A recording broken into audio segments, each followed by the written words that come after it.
So we're going to talk about the AI teaching pilots that we're running here at University of London. So just a tiny bit of background for those that don't know me. Tim work the online education directorate here at University of London worldwide. So we're responsible for the online distance education delivery, sort of innovation, academic engagement, course design, production, change administration, and of course supporting our students to succeed. And we're here to talk about projects. So a bit of background. Where did this idea come from? It's about a year ago now, over a year ago now. I have this rock and roll lifestyle. I was at home watching This Is Radio 4 about programmer insurance companies. So which I reported it.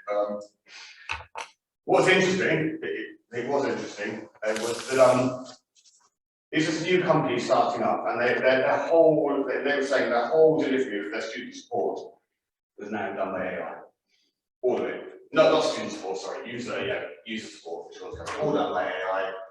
And I thought, okay, that's not that special. A year ago, we've all heard of AI. We used to algorithms making decisions for us. That's what we've all seen chatbots where you don't get the question right. And what you expect is a load of angry users. But actually, what was happening, of course, is that no, they were winning awards. So what I thought was interesting about that was not that they were doing it, but this is the first time that I've really heard of natural language AI being used and it being really, really successful in a private company, then winning awards, then saving money, reducing their prices, etc. They may not want to hear that last bit, but that's very important to them.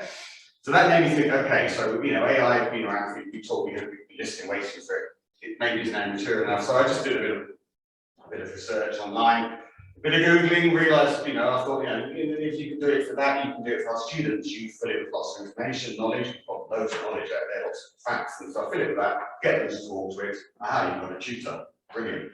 Okay, so I did some Googling and realised I wasn't, groundbreaking, innovative or anything like that, because not only was it actually quite well established, there were companies providing it, already doing it, so I did a bit of reach out to them and bit of Googling, and we agreed that we would work with Noodle Factory to run a pilot. Machinations of trying to get everything done in university sometimes at the end of that year. Just sort of dragged on for various reasons, and a year later we finally got started. About 2 weeks ago with the pilot. Yep. Yeah, with the company called Noodle Factory. And unfortunately during that time, ChatGPT came along and now all everyone talks about is AI, but a year ago it did seem like it was really innovative and exciting thing. It's still exciting for us, by the way, because it's still the first time we're going to do it, but it doesn't seem quite as exciting since then. So why AI? Well, I mean, there's many reasons, and I could list a lot more, but I just thought the three ones is it's scalable, it's efficient. If it works how we want it to work, it'll be efficient. We can't buy, we're at scale worldwide, we've got 48,000 students, depending on how you count them. Some of our programs have got modules that have 4,000 or 5,000 students on it. Trying to logistically tutor those, even if you've got, you just can't get enough tutors. So you need something that will work. This is not to replace tutors. It's an assistant to the tutors as well, and to give more information about that in a second. But it's assistant to student and the teachers. But it's efficient. Computers can do things faster than some things faster and better than humans. It's personalised. The students do get that. What student wants really is a tutor at the end of the phone when they start. And we can't provide obviously. So it does that. And it is theirs. It is contextual. It's based on 3.0 chat on GPT 3.5. So you can talk to it. You can contextually create a bit. And of course, a bit of innovation. Why not? Innovation is a good thing. We like innovation. We're a senior innovation manager here, so why not do it? Good. So, I'm going to leave you to Tim, so who else? I think you're going to do the intro. I was going to the last bit. I'm so sorry, Catherine. Tim, obviously, done a lot of work on this. Catherine, the great thing is I've kind of delegated it. So I have to thank all these people who did most of the work for us. I'm really, really grateful for our member institutions. We've got Patricia and Vanessa from undergraduate laws and Helen and Joanna from our postgraduate laws programs. And it is the postgraduate laws program that is live first. And of course Oscar and his Austrian voice group. Yeah, so Oscar's been helping put together some surveys for students and also those academics who will be using it. And also Liz Nelson, who's a member of our student voice group, has been really, really useful in talking about kind of her expectations as far as students concerned, but also she works in this field and was just incredibly enthusiastic to get involved. So she's been providing things like test cases for students, but also I think she's got her own ideas about how the University of London could use this product. So that's been really useful as well. So my name is Tim Hall. I'm a senior manager in the product innovation team, and I work in the online education directorate with Jonathon and other colleagues here. The product innovation team is a relatively new team. When did it start, Julia? It's been a matter of months, hasn't it, really? Yeah. And I think that we're essentially tasked with leading on new program proposals, existing program redevelopments, as well as enhancing the portfolio, the implementation of new products, projects, and practices within the University of London worldwide. I'm going to speak to you today a little bit about the new Project Pilot. We're launching using new factories, Volta, as Jonathon said, for the undergraduate laws and postgraduate law modules. I will say I'm not a natural speaker here, so I did a coaching with the new PowerPoint AI coach. I don't know if any of you used that yet, and it's told me that I use too many filler words, and it's also saying that I sound really, really boring. So I'm going to try and sound less boring for you, but I just want to give you kind of a heads up there as to what to expect. So our goal really is to see if the teaching assistant approach could help us improve student performances on our courses. So increase student engagement with study materials and also empower our educators and program teams. And the idea is that we're going to be using this this platform, specifically Noodle Factory's Volta, to generate things like FAQs, formative questions, provide really rapid, personalised feedback to students, all the things that kind of the students ask for, but historically we've not really been able to provide. The purpose of the pilot really is to assess the potential benefits and suitability of these opportunities and whether it could be used more widely across our portfolio of programs. And also we'll be reviewing the pilot to see if the AI tutoring/teaching assistant platform could provide benefits to our students, save our staff time.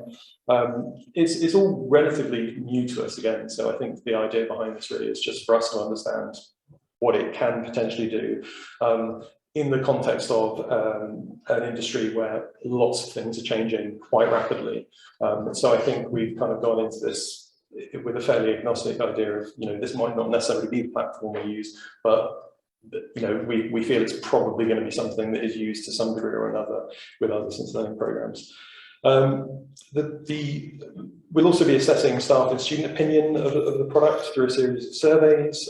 As I said, Oscar's been helping with that, as well as looking at the implications for non-academic inquiry management. That was something that Jonathon was really keen to kind of highlight, because obviously with a university with many thousands of students, we get a lot of inquiries that are not always academic inquiries, they're also administrative and so on, and so whether or not it could play a part in answering those as well. I think overall we're hoping to gain insights into whether this technology can increase feedback opportunities for students and assess the overall quality of this product. Kind of a justification of this, I suppose, is something called the 2 sigma problem, and it's something that, although we always talk about it, we don't necessarily think about it in this way. As Jonathon said, we've got many students, and the feedback we get from them is that they would love to get more immediate feedback and more opportunities of feedback during their studies. What you may not know about the University of London worldwide, we have lots and lots of students who study completely independently, so they may not have access to any tutors. That's changing slightly. There's more opportunities to speak to tutors, but for some of our students, that's not part of their experience. So what I'm going to explain now is the 2 sigma problem, and it's a concept introduced by Benjamin Bloom, which refers to the significant difference in learning outcomes between students who receive one-to-one tutoring compared to those who receive traditional group tutoring. His research found that the difference in results to one-to-one tutoring was 2 standard deviations from the mean of group instruction. I think it's kind of important to say we're not expecting these kind of solutions to replicate one-to-one tutoring in the way that we kind of think about it, but I think it's just kind of bridging that gap between what the students have now and getting closer to that than we have before. The problem he was aiming to solve was practical. So how can educators provide a subject and a better performance given the high standard of teacher ratios, even at the best performing institutions? The answer at the time to this question was that it can't be answered, it can't be solved. So the idea that we could essentially provide that many tutors to students to get this one-to-one tutoring and to get an improved performance just wasn't something that could be solved.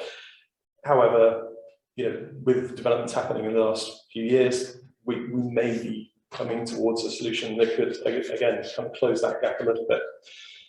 I suppose why it matters to us, and I've kind of talked about this a bit already, is that the problem clearly has significant implications for distance learning, and our model relies on scalable solutions. Obviously, those solutions haven't involved hiring 50,000 tutors. It's not something we could do for obvious reasons, but we still acknowledge that it's important to find ways to provide personalised instruction to students.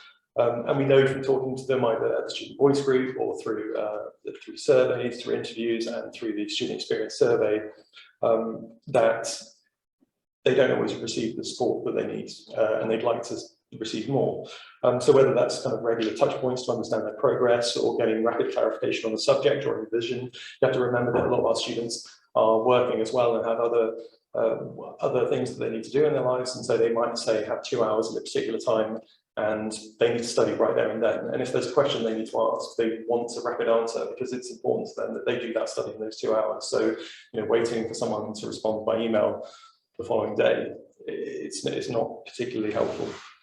And I think, again, the 2 sigma problem kind of highlights the need for ongoing formative assessment as well, to track student progress and provide targeted feedback, which again has been a challenge historically to do at scale. So I think the answer to how we address this is potentially AI teaching assistants, and that's kind of what we're investigating now. And again, this is early days for us. I'm not presenting a complete kind of finished product. Maybe next year I'll come back and tell you how disastrous it went or how well it went. I'll definitely do that. But with the advancements in technology, particularly in generative AI, this offers a promising solution to that problem. With AI-powered teaching assistants, we could eventually provide personalised instruction, track student progress, provide targeted feedback at scale. And these technologies will also help to address the challenge of providing online formative assessment to students in distance and flexible education environments. However, it's crucial to ensure that these technologies, however they're designed, are designed to be inclusive and with accessibility in mind. And that was something that I know Jonathan had been keen when we were looking at kind of procuring a potential solution to this as well. Furthermore, educators need to be trained on how to use these technologies, and that's something that Jonathan referenced. Sometimes it's a case of, we can provide all of this stuff to educators, but if they don't know how to use it, then it's effectively meaningless. And I think that was a big drive in choosing something like Walter, because it is relatively straightforward compared to kind of other solutions as well. So that's something we were really thinking about. So introducing Walter, he's kind of stolen my style a bit here, I think. But the idea behind the Walter platform, it's an AI-based educational tool designed to enhance learning and experience for students and educators. One of the potential benefits of using this, when we were talking to them, is that it's improved student engagement that it provides. So in previous pilots, they cited students have constantly rated its effectiveness with a satisfaction rating of at least 4 or 5, indicating that they see it as a valuable addition to their learning journey. Another advantage of Walter is its ability to improve educator experience as well. So by utilising this AI-based teaching assistant, grading, feedback systems, Walter also saves teachers time. So in fact, again, kind of citing their previous pilots, they said educators who use it report a minimum of 50% time saving, which allows them to focus on other critical tasks, such as redevelopment of curriculum, delivering curriculum, planning, etc. And I know that we know that educators are very, very busy. Finally, it seamlessly integrated into our existing platforms as well. So we were really keen to make sure that we weren't adding another tool for students to use and something that would sit within Brilliant Movie. So how it works for educators. I'll be speedy because I've got 5 minutes. So we know the AI, the use of AI is growing in higher education. So we see things like grading assessments, translating, timetabling, automated interventions, which potentially frees up more time for academics we've talked about. It's important to highlight again, as Jonathan has, that it's not a replacement role for tutors. You know, this attempts to complement the educator, giving them more time to provide enhanced student experience. What that means practically for this tool is that program teams can literally drag and drop textbooks, lesson plans, course notes, question banks, video transcripts, and other relative course content onto the platform. It then generates a knowledge base and can produce assessment questions, which program teams can, if they wish, curate into recommended learning paths. Educators can then extract automatically generated questions based on the course content for use elsewhere if they want to. And we've already talked to the postgraduate laws team about the fact that some of the questions that it generated for the students were very similar to things that they might end up answering in science assessment. So, like, it was very good at creating good questions. And also they can gain insights on student activity as well and learning gaps. And that's one of the things that was really important as well, because you may have seen out there, you know, there's a lot of platforms that can be used freely to kind of download PDFs into and chat with. But this other layer of academics being able to kind of look at the way in which students are engaging with it is really important. How it works for learners, students get personalised learning pathways, given to them individualised feedback on assessments, all the things that make for a more optimal learning experience. When they log in via their virtual learning environments, they can simply start asking questions or taking a quiz. They can, if the curated learning pathways have been designed, use those and follow kind of a tutoring sequence to navigate through the content. They can gauge their current levels of knowledge by taking the quizzes. They're guided to relevant knowledge for questions answered incorrectly. And they can provide feedback on the content and assessment so that we can kind of continuously improve on that offering. I'm going to do a really, really brief demo because I'm conscious of time here. It's a live environment, so I've actually got a kind of plug-in here to show you what the students might see. So they can either have a pop-up happening in their virtual learning environment or follow a link to it. So this one has been populated with postgraduate laws content. All of this is modifiable, by the way. So this particular module that we've incorporated into is about arbitration. The student can take a quiz. This quiz is generated by content that's been uploaded. So the academics haven't actually generated the questions themselves. It's all pulled from the modules here. So I'm going to do it really quick. I don't know if we've got any kind of arbitration experts here who might want to answer these questions, so I'm going to kind of skip through them. But I wanted to give you an example that it's not just multiple choice. They're asking for typed answers. Let's see if there's any other. Fill in the gaps. Let's have a look at any others. There's a multiple choice one there. What are important elements? So list one they're asking for. And again, these are all kind of true or false. These are all generated by the content that, and in this case, it's subject guides. I failed that terribly. But here again, we can see kind of the answer no, and then it's talking about kind of recommended answers. And then the idea is that the students can then go on, interrogate some of this stuff and ask further questions and chat with it in that way. So next steps, we launched the pilot last week with postgraduate laws students. They're already engaging with it, which is really fun to see because I think we were kind of just waiting for someone to be the first person to kind of click on it. We're going to be monitoring and reviewing for the next 3 months about kind of the use and having kind of regular kind of touch points with the program teams and students about what they think of it, and then listen to that feedback from the students and the program teams on what we can do to improve it. Is there anything that they don't like, anything they do like, and then report back later in the year with some recommendations about what we as an institution will do, whether it's something like sticking with Alter or maybe it's exploring some of the options that are coming through. You may have all heard, OpenAI has been essentially bought half of by Microsoft, and they're looking to roll that onto some of their products, and we use some of those products, so there might be some opportunities there. But yeah, I think one of the things I thought it would be important to say, that we might not have too much time, but just to kind of flag, in doing this, we're kind of finding kind of themes and questions that we want to be asking that are going to be really interesting for these kind of products to deal with. I mean, one of the obvious ones is copywriting. So the British government are pushing really hard to introduce legislation, which means that these kind of models can use copyright materials, but at the same time, we all recognise the kind of monolith publishers who are very kind of strict about what we can and can't use their materials for. So it's going to be really interesting to see that kind of push and pull. Yeah, more to be told, I'm sure, of this story next year. But I thought it would be nice for us to kind of tell you what we're doing right now in the immediate, and hopefully you've got some insights and questions, and maybe we can learn something from you. Thanks very much.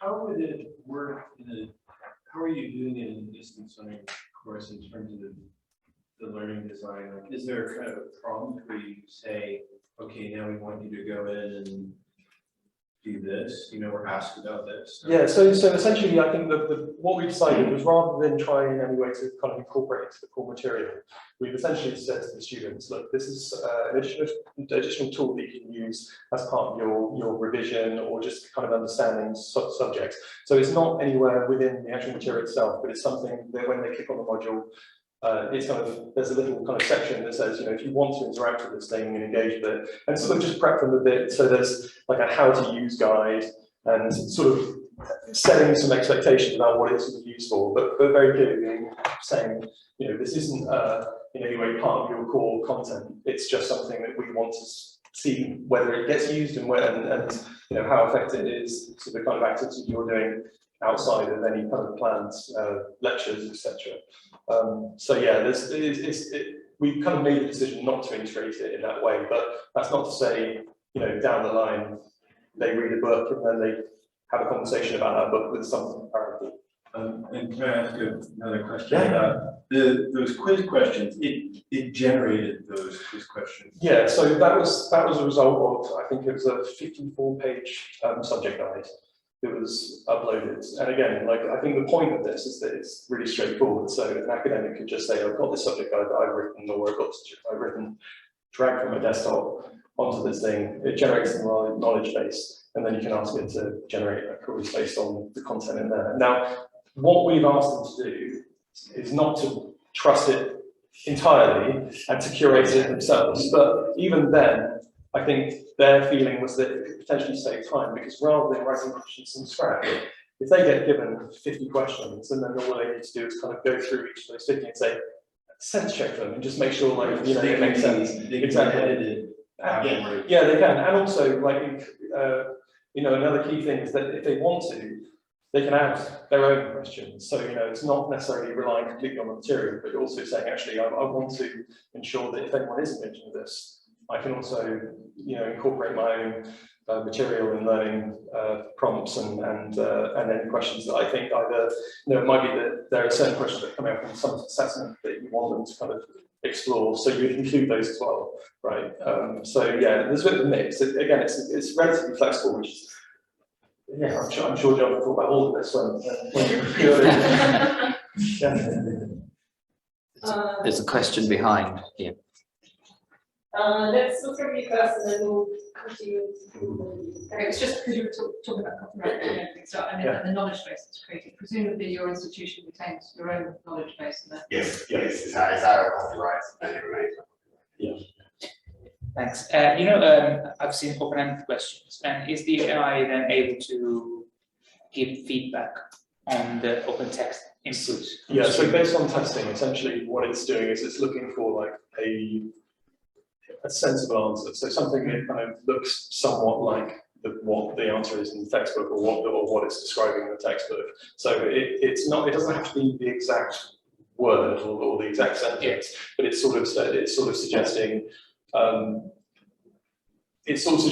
if you've written this, then certain permutations of that would also be accepted. If it's not accepted and the student says, hey, actually, I think I've answered the question right, the student can say, you've got this wrong, I'm definitely right on this, and then flag with the academic to look on the platform and say, oh yeah, no, actually, they answered that question fine, and we will now, going forward, agree with that with that submission, and so a student was to submit it again, or another student was to submit the same answer or a comparable answer. then it would accept it. So again, that's another good thing, is like this idea that the students aren't sort of told, no, you're wrong. It's like there is an element of feedback that they can provide to kind of improve the standard of this thing. I just wanted to know more about the students' involvement. I know you had one student rep, but that's a very small portion of kind of the large scale. We took this project to the student voice group, which is a self-selected group of students that are studying with the University of London through the distance learning flexible programs. And actually, it was interesting because the student voice group we went to, they were already kind of geared up to talk about AI and the impact on ChatGPT, not just with assessment, but generally like what the university was doing with regards to policy and that kind of thing.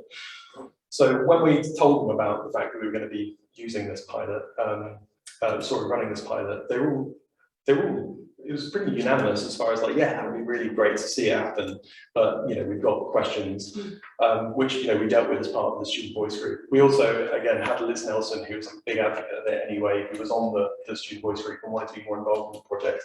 And so I've been having kind of regular conversations with her about, her expectations. I think she would, it's interesting because I think we're probably a little bit more guarded or concerned about the way it's used than Liz is, because one of the things you can do is you can, if you want to, rather than relying entirely on the material that you've submitted as an academic to generate the knowledge base, you can have it fall back to ChatGPT.